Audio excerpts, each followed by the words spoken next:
What a slow Saturday.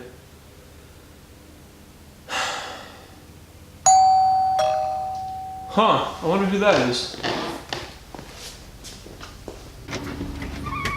Oh yes, it's finally here.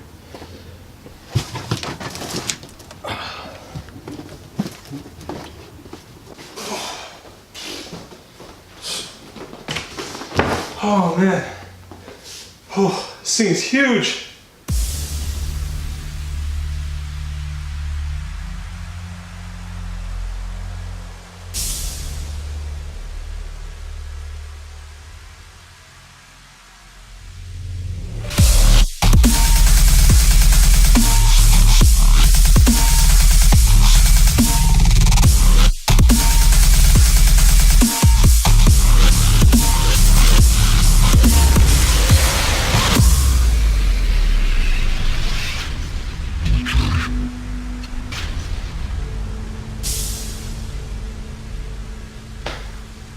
So, I don't know if you guys have seen my Lee PCO11 dynamic review video or not, but in that video I state that overclocking and water cooling are very difficult to achieve in that really tiny case. It's just not fun to build in that with everything so cramped. So I decided to get a Supertower, and this also supports three 360mm radiators. I believe it actually has a little bit better support than just that. But this is going to be my new case for my main rig, my editing and gaming rig. And in this I should have adequate room for water cooling and pretty much anything else I feel like doing. So without further ado, let's open this box and see what we get inside.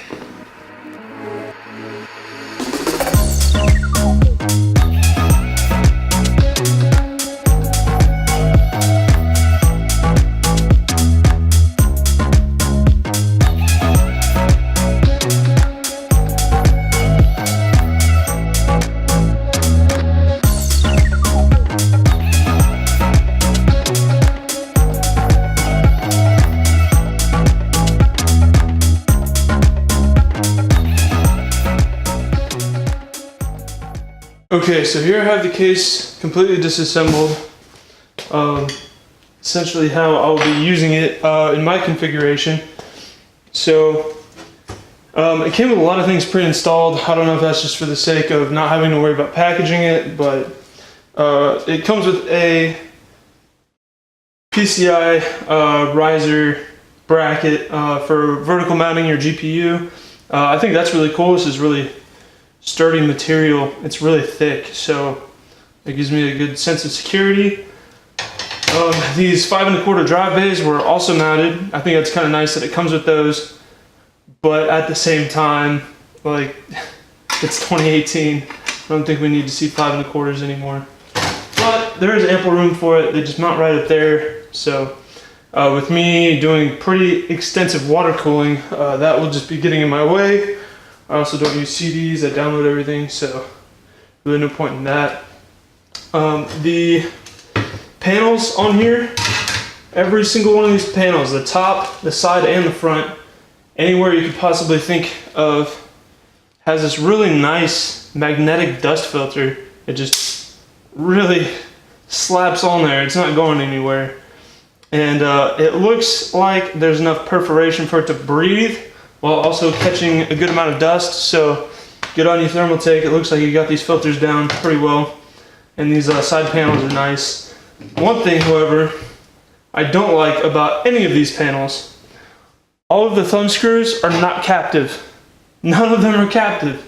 They all just pop off immediately after unscrewing them, which is a small thing to complain about. But I digress.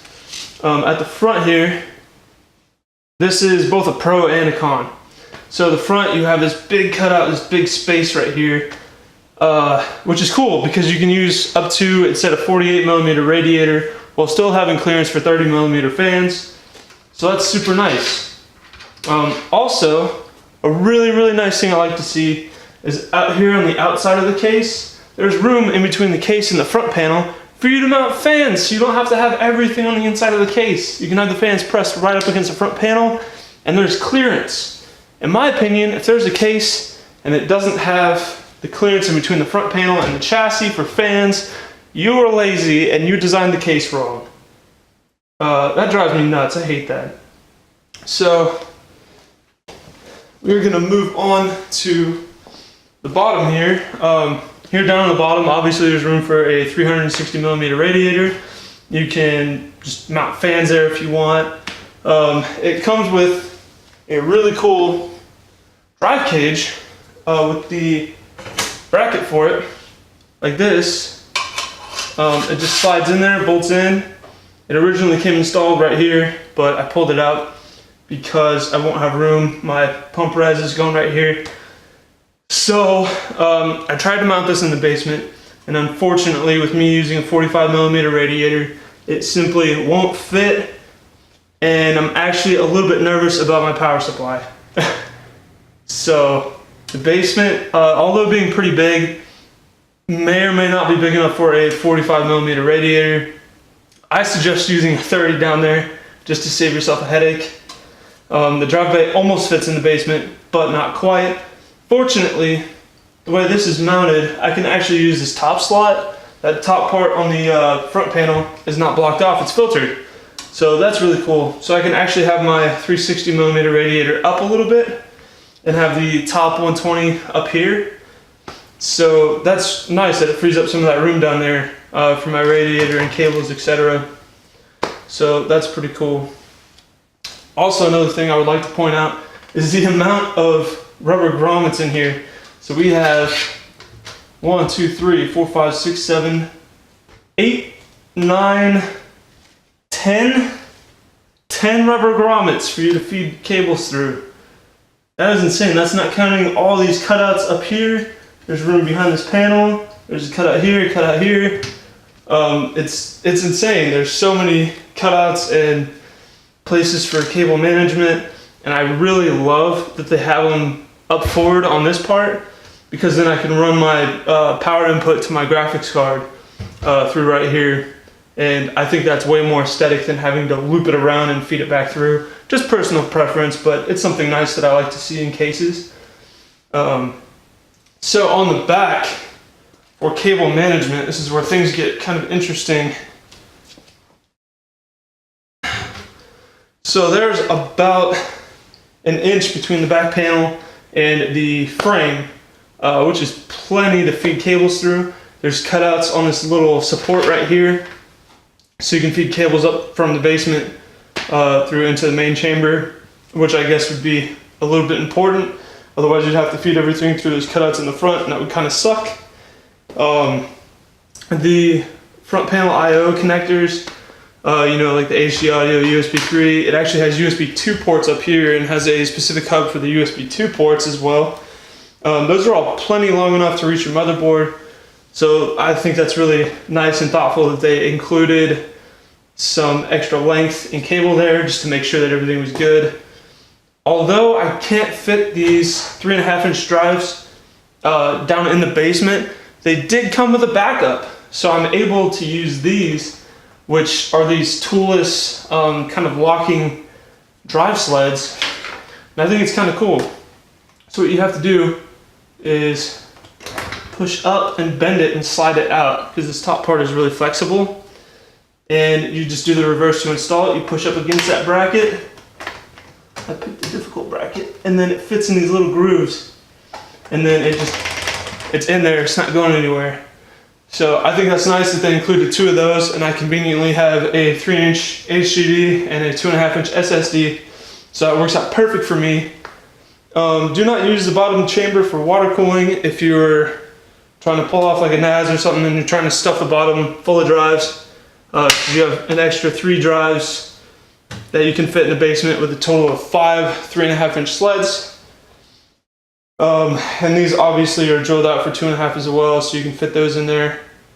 The top has 360 millimeter of fan and radiator support. The front actually does 480, and the side does 360, and of course it's modular, so that 360 mount on the side you can have on the front or the back over here, which again, great job Thermaltake. That's really cool.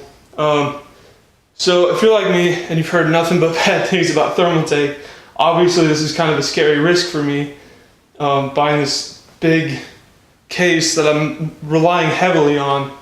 I thought the tooling was going to be poor. I thought it was going to, flex a lot. I thought it just wasn't going to be built very well. I thought the glass panel wasn't going to slide on well. But everything actually fits together really well. It's really sturdy. The frame, again, it doesn't bend or anything. That's just the table moving. It's really sturdy, really high quality. This is some super thick aluminum. This can definitely house a ton of stuff and not even have to worry about it. The side glass panel actually slides in horizontally. It has a groove right there on the side, and then 2 thumb screws, so it just slides in, and then you screw it in. Again, RIP captive hardware, but whatever. Just keep track of your stuff. Don't lose it, and you're good. Screws all over the table, so we'll see how that goes. But yeah, overall, first impression, I think it's an excellent case, and there is so much to offer. You can plan all kinds of different builds in here, so this really is a pretty neat case. Also, these buttons up here, power reset, power on and off, both provide excellent tactile feedback. Lots of resistance in the switches. They just feel really high quality and nice. They're super clicky, which to me is an indicator of good quality for whatever reason. Take that with a grain of salt. But yeah, it also has a 140 or 120 millimeter exhaust fan. I don't care about that because I'm pulling the dust filter off and the top is going to be exhaust. So I have cats and I want to make sure the hair doesn't fall in there. So I think it is time for me to start building in this and see how I feel about it.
The Thermaltake Core X71. Is this the case I needed the whole time?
So we built in the Thermaltake Core X71 Supertower case, and I really have a lot of different opinions about this case. It has some really great features, but also what I feel like are some pretty big oversights. So I'm going to start with the cons and kind of work from the front of the case to the back. I feel like that would be the easiest.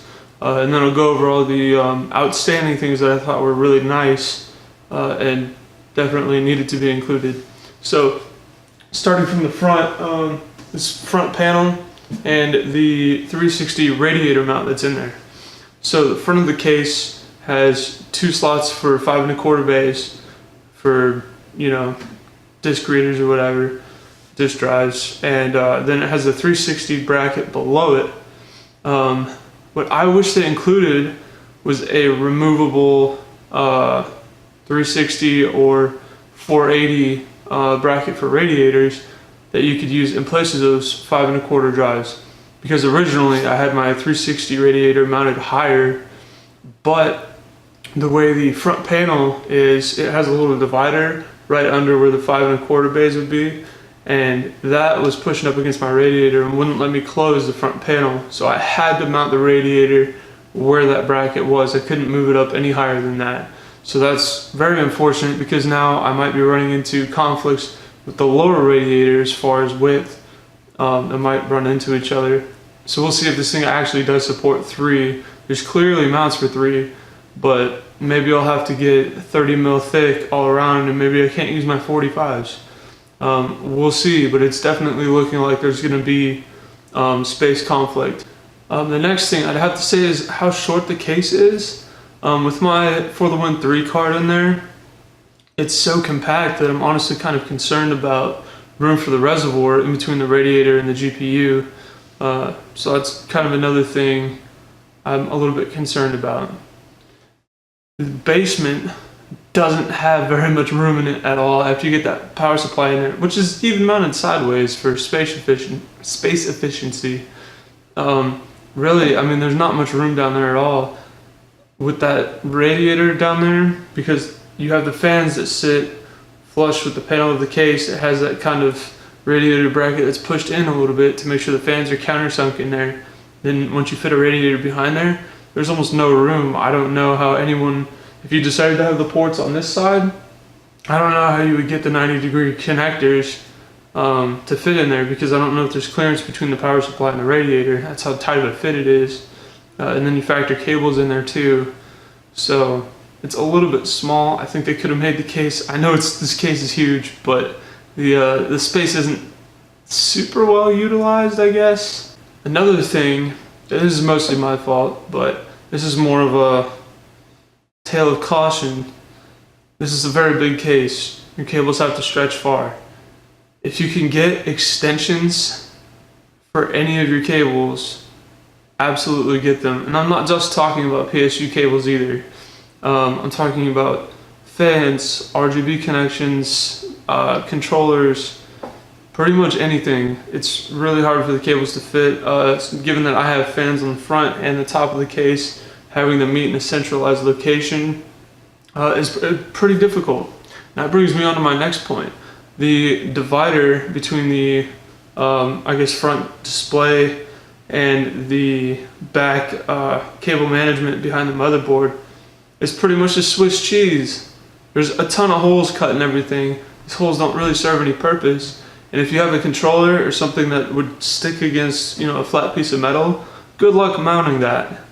Because there's nothing for it to stick to, because there's so many holes and cutouts throughout that entire dividing sheet that the motherboard mounts to. I had to zip tie my controllers in, and I don't really like that. I much would have rather 3M adhesived it to that plate of the frame. So that's kind of unfortunate. I really don't know what that's about. There's just a bunch of holes in that divider. They don't need to be there. And not to mention, not only is it inconvenient, but it doesn't look good, because you can see through all those holes. You can see some of the cables. You have to be really careful when you're cable managing, because sometimes you have to bundle up your cables in kind of like a tube shape to run it in between where the cutouts are, so you don't see the wires. So that's just extra work that you shouldn't have to worry about. And that just adds on to the problem of your cables not being long enough, because now you have to route them specific ways so that they won't be seen. I just think that's extra unnecessary work that shouldn't have been a thing. So the motherboard is mounted up really high, and that's kind of detrimental, because I understand they wanted the vertical GPU mounting to be a big add-on and a huge eye catcher for the case, but the motherboard is up really high, so that may conflict with radiator mounting on the top portion. And then you have cables coming out of essentially the middle of the case for your front I/O connections. And my graphics card is like in the upper 2/3. So there's just a whole bunch of space not being utilized down here. As you can see, I have like 10 miles of cable coming down. So I don't know what the deal is with that. Maybe just to leave room to show off your graphics card. I don't know. For the GPU mounting, I get that vertical is, cool. Some people are into that. But the brackets for the vertical mounting are right up against the tempered glass window. So if you were to do that, your graphics card would be getting essentially no airflow, and it would absolutely run hot. So if they were really going to take that seriously, they should have added more depth to the case, and that also would have fixed the radiator conflict in the basement as well. So I don't know. So I know I've said a lot of negative things, but I promise I really enjoy this case. Here's a list of outstanding pros that hopefully will kind of justify the cons that I found. So this case, although it is kind of smushed and does kind of potentially offer clearance issues for pump reservoirs, etc., it's not super long. So my desk isn't very deep, and it fits on there perfectly. And for being a Supertower, that's awesome, because I honestly didn't think I was going to have room for one. And because they made this, like the bottom compartment is a 360 radiator length and not a 480, I can fit it on my desk, so I think that's awesome. The cutout on the front, behind the front panel, it's not really a power supply shroud, but on that bottom bracket, it's cut out deep enough to where you can fit a 45mm thick radiator, and you can do push-pull, and I think that's amazing. And speaking of push-pull, Thermaltake decided that they would have you mount your intake fans in between the frame and the very front panel. So you can actually fit fans in there, so you're not wasting up the inside of the case room when you could have mounted it on the outside. That's a big thing for me, because I think if you can't fit fans in between the case chassis and the front panel cover, then you're just being lazy designing your cases. It drives me nuts. I love the Meshify C, but when I went to build in there and I couldn't fit fans behind that front panel, that kind of got on my nerves. It's kind of stupid. Another thing is between the motherboard divider and the cable management space, there's like a solid inch, maybe inch and a half. There's plenty of room to have cables back there. There's tons of cable ties. Cable management is really, really easy, provided your cables are long enough. It's just super easy to make things work. The sides have kind of like a lip that comes out that the back panel mounts into, so you can run cables along the side and tuck them up in there. It's just really ergonomic, and everything kind of flowed. I didn't really have to sit there and plan things out too much. It just kind of worked. So that's really nice to not have to stress out about that. I really, really love the basement design. I think a lot more cases need to implement that, because it gives us room to tuck away a radiator, to stuff extra cables down there, to house our power supply, and we don't have to worry about anything going on in the display chamber except for, you know, water cooling components that belong there, like the pump res, lines, you know, blocks, things like that. So I think that's really, really nice. I also like these oval cutouts. Not only are they aesthetic, but they flow way better than the cutouts that are in the PC011 case. There's a lot more open space in this, but it still looks clean and professional. It doesn't have weird designs cut out in it. So I don't personally have room for it in my build, but I think the hard drive caddy, the triple drive bay that slides in there, I think that's awesome. So if you're not putting a radiator in the bottom and you want to use this as like a NAS or something, which you totally could, I think that's really neat that you can take that out of the main chamber and stick it in the basement and kind of tuck it away and deal with all your SATA cables down there. I think that's really nice. So that's another feature I like. So between the basement and the top chamber, in the back for the cable management, there's actually little oval cutouts for you to run wires from the basement up through, so you don't have to do anything crazy with the cutouts on the bottom here. So I think that's nice. This case also has tons of grommets all over the main chamber, so you don't have to use bulkhead fittings. You don't have to drill into your case when you're running tubing from the basement up into the main chamber. You don't have to hack it up or do anything like that. And even with these excessive grommets, they blend in with the case chassis really well, so they don't stick out. They're not contrasting colors. They're not excessively huge. They don't look weird. They blend in, but there's enough of them that makes the case pretty versatile, whether you're routing cables somewhere or you want to run your hard tubing down through there.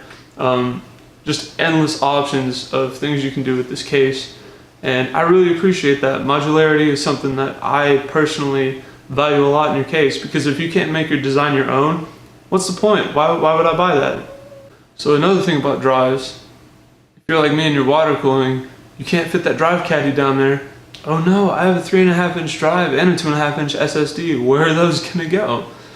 They actually have this really cool toolless drive caddy mounting system on the back where they mount flush up against that back bracket. And yeah, I have a 3.5-inch drive back there. That's how much clearance there is between the motherboard divider and the case panel. So that's amazing. Another good thing is how the panels actually mount in. You kind of slide it in from the side a little bit, and then you just put the screws in. You can actually slide the tempered glass panel in, and it'll set in there by itself, and then you can put the screws in. So it's really nice that it has a secure, easy mounting method.